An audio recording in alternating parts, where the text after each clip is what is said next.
Atlanta International Airport was seething with the morning of the morning. Passengers ran from side to side, pulling bags, having a hasty sips of coffee and checking cell phones with anxious looks.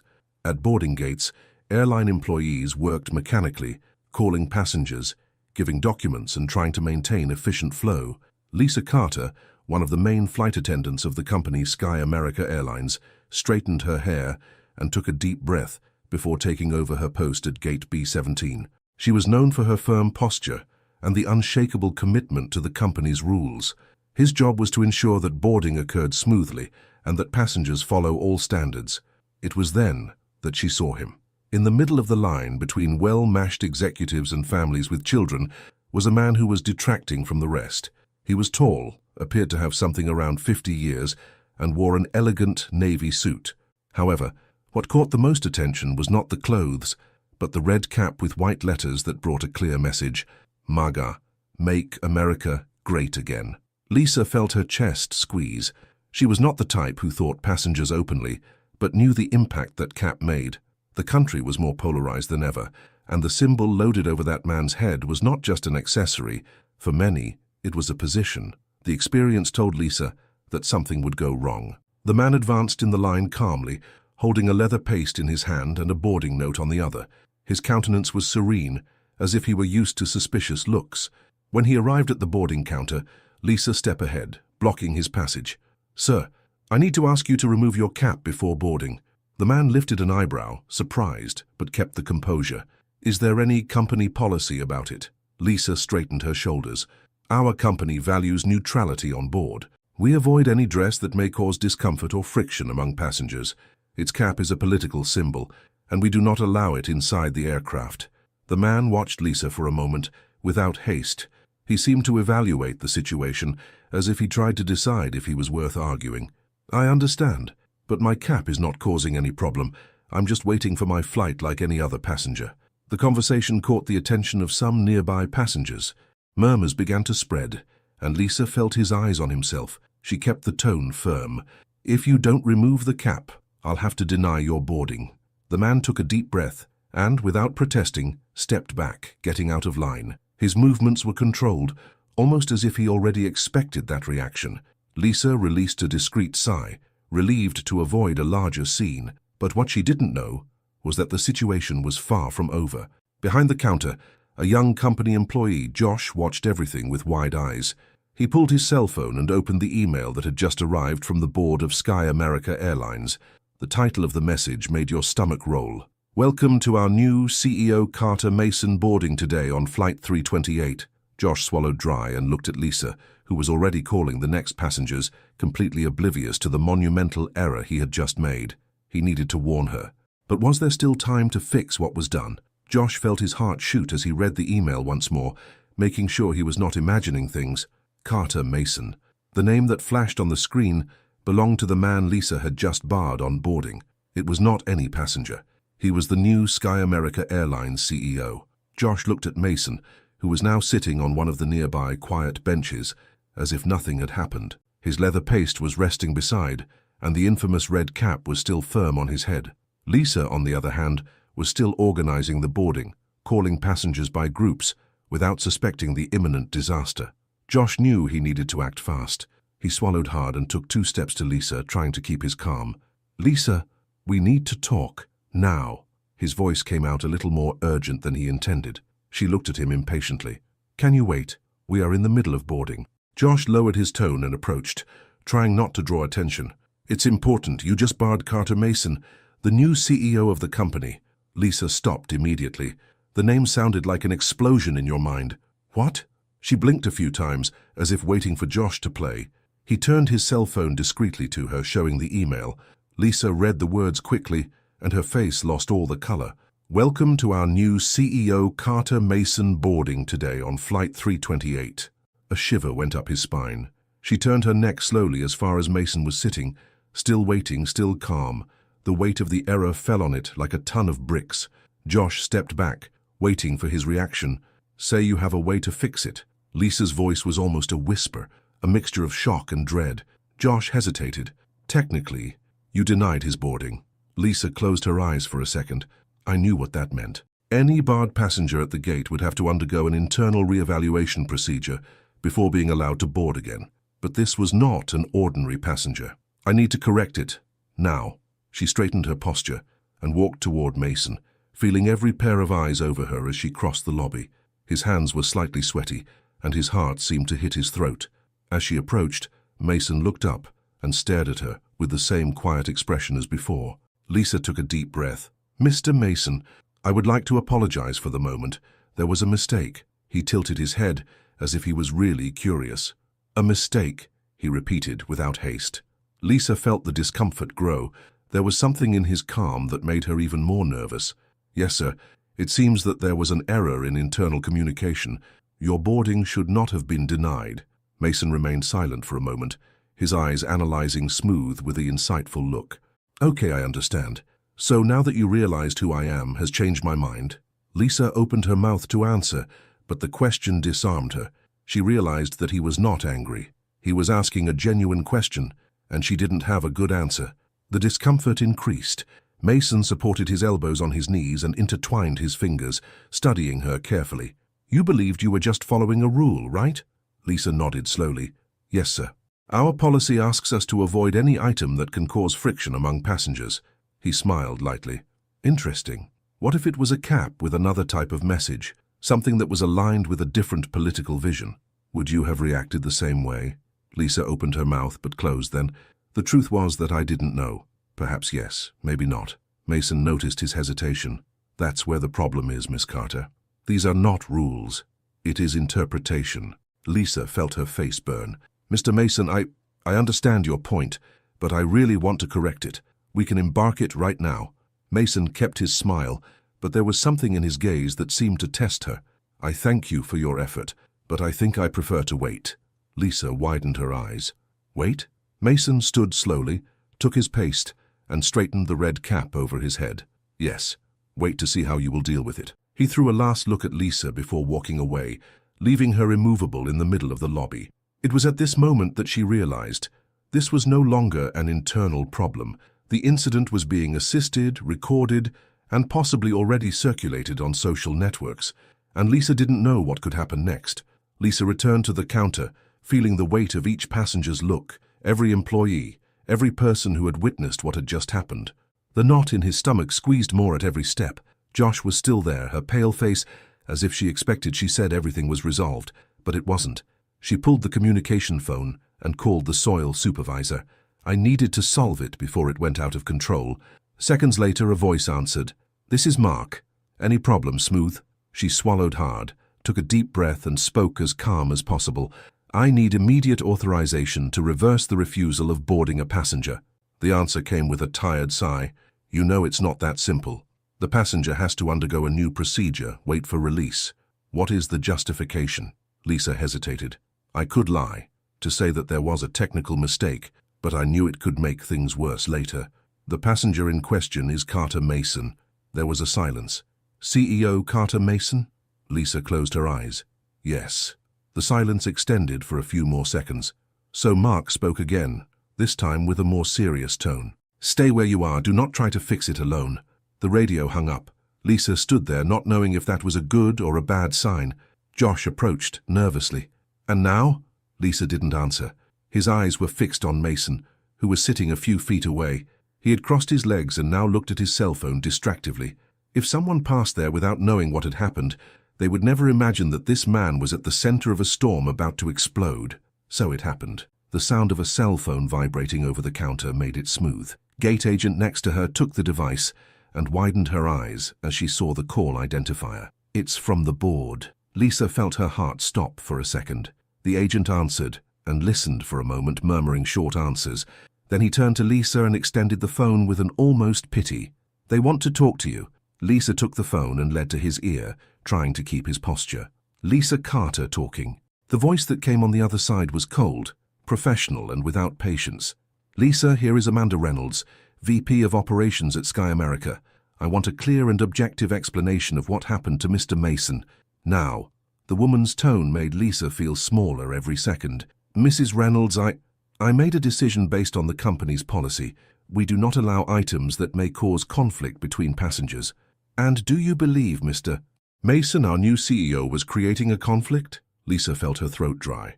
No, ma'am, but you made that decision anyway. The silence on the phone weighed. Lisa tried to find the right words, but everything seemed empty, without justification. Amanda sighed on the other end of the line. Right now, Lisa, we already have videos of this incident circulating on the internet. Do you have a sense of the size of the problem you have caused? Lisa closed her eyes. I knew this would happen. I understand, ma'am. I can try to get around the situation. You are going right now. Apologize to Mason and do his best to embark without further problems, then wait for new instructions. The call was closed without further explanations. Lisa returned the phone to the agent and took a deep breath. His fingers trembled. Josh beside him just whispered, "Good luck." Lisa ignored and walked toward Mason again. Each step seemed heavier than the previous one.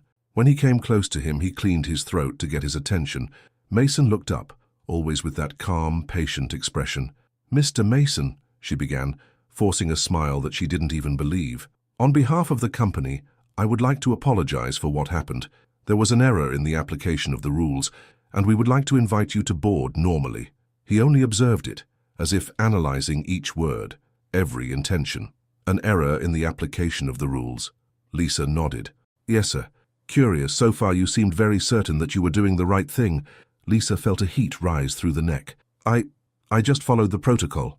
Mason slightly leaned his head. "Then tell me, Miss Carter, do you believe you would have made the same decision if it were another cap, with a different message?" Lisa opened her mouth to answer, but stopped. The question echoed inside her in a way I didn't expect, and for the first time, I didn't know what to say. Lisa was silent. For the first time since it all started, he felt the real weight of Mason's question. What bothered her most was not the situation itself, nor the reaction of the company, but the fact that, deep down, she had no clear answer to give. If it were another cap, with another message, would you have done the same thing? Mason noticed his hesitation and smiled lightly, without haste, as if giving him time to sue. He then took his leather paste and got up slowly. "You know it's not just a cap, right?" Lisa opened his mouth, but he raised his hand, interrupting it before he could say anything. "No need to answer. I've seen this kind of situation before. People making quick assumptions based on assumptions. It is not something unusual." She felt her face warm, the shame accumulating. Worst of all was that Mason was not being rude or aggressive. He was simply exposing the truth in a way that made her feel even worse. "I'm really sorry, Mr. Mason. It was a mistake." He looked at her for a moment, evaluating his words. Then he straightened the cap and gave a small smile. "Everyone makes mistakes. What matters is what you do after them." Lisa arrested his breath, waiting for him to accept the invitation to board. But then, to his surprise, Mason stepped back. "I think I'll wait a little more." Lisa frowned. "Wait, but Mr. Mason, we want to resolve this immediately." He crossed his arms, relaxed. "Ah, I know, but I'm not in a hurry. I want to see how far it goes." Lisa felt a shiver on her spine. He knew exactly what he was doing. The more time you were there, the more attention would draw. And now, with the internet acting as an uncontrolled fire, every second told. Before she could argue, her radio crowed. "Lisa, here is Mark. Return to the counter now." The voice was rigid than before. Lisa apologized quickly with Mason and rushed back to the counter. When he arrived, he found Mark with his arms crossed and a tablet in his hand. "Have you seen that?" He turned the screen for her. A video was being played. Someone at the airport had filmed all the interaction between her and Mason and had already posted on social networks. The title was short but impactful. "Eramoka denies boarding the passenger because of a cap, but he is not any passenger." Lisa felt a bitter taste in her mouth. "How long is this online?" "Enough. The press has already started calling our communication office." She ran her hand over her face. "This was coming out of control very fast." "Amanda Reynolds called me again," Mark continued. "She wants you at the board crisis meeting today." Lisa widened her eyes. "Wait, board meeting?" "Yes, and by the way, they want to discuss more than just this incident." Lisa felt the floor under her feet hesitates. What should have been an ordinary day of work was now becoming the most decisive moment of his career, and for the first time, she realized that she might not be unharmed. Lisa sat in the small meeting room inside the airport, the fixed look at the table in front of him. The silence around him was almost unbearable. On the monitor stuck to the wall, the Sky America Airlines logo shone in blue and silver, while the video conferencing call was awaiting the board's connection. Mark was beside her, his arms crossed, clearly tense. Across the room, Amanda Reynolds, the Vice President of Operations, typed frantically on her cell phone, probably dealing with the public relations crisis that Lisa had triggered. The monitor blinked, and the directors of the directors appeared one by one on the screen. Men and women of serious expression sitting on a luxurious meeting room at the company's headquarters. In the center of the screen, Carter Mason. Lisa swallowed dry. Amanda wiped her throat and started the meeting. "Gentlemen, thanks for gathering so quickly. As you already know, we had an incident this morning involving Mr. Mason, our new CEO, and one of our soil employees. We are here to evaluate the damage and decide the next steps." The directors looked at each other. One of the men, in a dark suit and rigid expression, spoke first. "To be straightforward, we are already dealing with a media problem. The story is spreading fast, and comments on social networks are not favorable. There are those who defend the mood decision, but most are calling it political discrimination." Another director, a woman with grey hair and thin glasses, shook her head. "That couldn't have happened at the worst time. We are in the midst of negotiations for new partnerships, and any controversy can affect our image." Lisa kept her posture straight, trying to look professional, but inside her mind was chaos. Her career was on a thread and she knew it. So Mason first spoke. "Before we discuss our containment strategy, I want to hear Miss Carter." Lisa looked at the screen, feeling the weight of his gaze. "I want her to tell me. No rehearsals, no excuses. What went through your head when you decided to block my entrance?" Lisa moistened her lips and took a deep breath. I thought I was applying the policy of the company, sir. The neutrality on board." Mason nodded, as if he already expected this answer. "And at some point did you stop to think that this policy may have been selectively interpreted?" Lisa hesitated.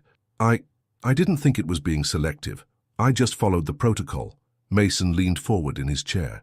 "Then tell me, if I was a passenger wearing a cap with a different but equally political message, would the decision be the same?" Lisa opened her mouth, but stopped. He felt the weight of that question once again. The truth she tried to avoid was there, clear as the day. She didn't know the answer. The silence in the room was absolute. Amanda looked at Lisa, her eyes carrying a silent warning. Mason broke the silence with a light sigh. "Miss Carter, I'm not here to punish anyone, but this situation showed me something bigger than an individual error. There is a problem in the way we deal with internal policies, subjective interpretations, and especially team training." The directors looked at each other. Amanda cleared throat. "Mr. Mason, how do you want to proceed?"